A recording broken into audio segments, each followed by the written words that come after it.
Right, so it happened again. Cut off. So it's a two-part, I'm afraid. So there, as we've already said, it's henbane, number 12, sacrifices, boundaries, the boundaries that we need in our lives. It's Hyoscyamus niger, Saturn and Jupiter. So like we said, well done, Spirit.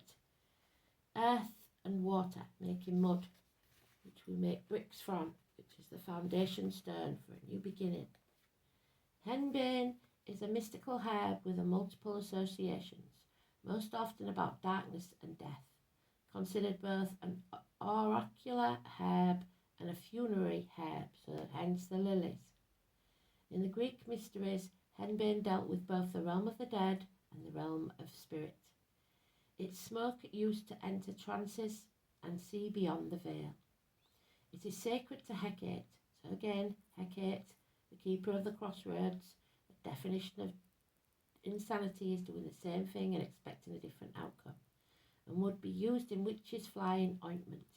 It can be used in magic to both summon and quell the storm. We talked about the rain and the thunder, didn't we? In Germanic traditions, it has association with divine inspiration and divine madness, and was used to flavour beers, where related species are used as a beer flavouring in Nepal and are sacred to Shiva. So this gentleman here will know a lot about beer, because he could be an alcoholic, drowning his sorrows. In healing work, the spirit of henbane can help us reconnect with our ancestral magic, particularly if we've shut it down or sealed away our magical selves due to fear, which is where we started, or trauma, or abuse.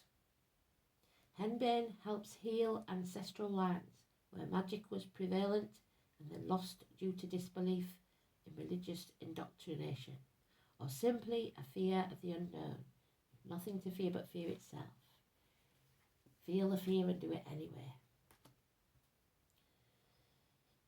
Henbane helps you regain your magical power and your psychic senses.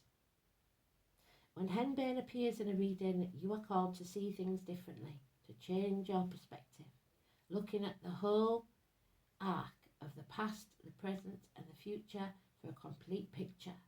The card speaks to the ancient mysteries of Delphi, where the Pythia, or oracular priestess, was said to be at the centre of the world and could see all things to give a divine pronouncement.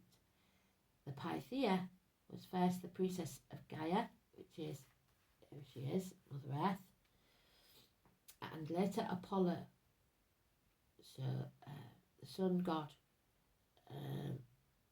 connected to the number 11, always in my head with Apollo 11 moon landings, so the moon again, Buzz Aldrin, Neil Armstrong, those names could be important. And I think there was an Apollo 13 as well. And all are associated with the serpent, well done, Spirit, the snake, the python. For the Pythia is often translated as Pythoness. Occultists today see it as a reference to the psychic power within manifesting as a serpent, shedding a skin. You might find yourself gaining access to reserves of power or inspiration found in your ancestral lineage, and awakening to a deeper power and insight. Along with it might be other ancestral gifts passed to you that have been forgotten, so like wills and inheritance maybe, at the very least. Aptitude within you will be awakened. You must welcome and accept, so be open.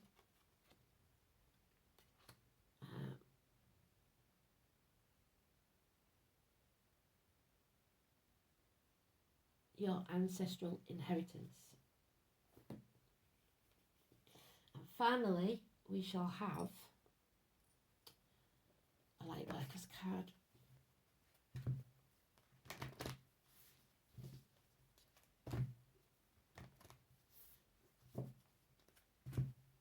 So remember, you are far from ordinary. You're here for a purpose. So stop wasting time and get on track. Deep replenishment. This is where we've been in retreat to heal ourselves. Chiron. Once you've healed yourself, then you can heal others. So this year is the year of healing. And we shed a skin and become a whole new person. Especially today, the fool's journey. Deep replenishment, retreat and rest.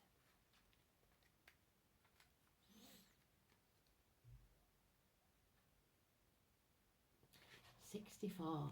You may have been born in 1964. You may be 64 years of age. You may live at number 64. The most selfless thing you can do is to fill your own inner well. Fill your own cup, which is what we said.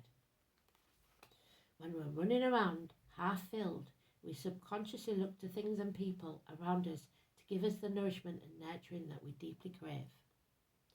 Nothing can grow in barren lands, and we need you to grow, to be abundant. You are no good to anyone if you're running on empty, such as this gentleman with his empty cup. Where's he gone? There. Tend to your own well and watch the amount you have to give multiply. If your inner well is not full, you will find yourself craving things from outside well to fill it. Drink, drugs, cigarettes, whatever your vice is. This is our body's instinctive way of reaching for the grounding and nurturing that we are not allowing ourselves. So what nourishes you? What refuels your body? What is nectar to your soul? Like I said at the beginning, the song is about love for yourself or others, rising your vibration. What is it that brings you back to life? What is your secret medicine? What makes you feel abundant and fertile, overspilling with life? It may be gardening, arranging flowers, getting a massage, essential oils, snuggling up on the couch, hiking, sipping a good coffee, or your favourite cafe, attending a women's circle, reading about sacred sites, spontaneous bike rides, walking on the beach, or yin yoga. What nourishes you is your medicine, and when you give yourself the medicine that you need to be nourished, you nourish all those around you, for there is more than enough to go around. Do something for you today. Thanks for listening. Love and light.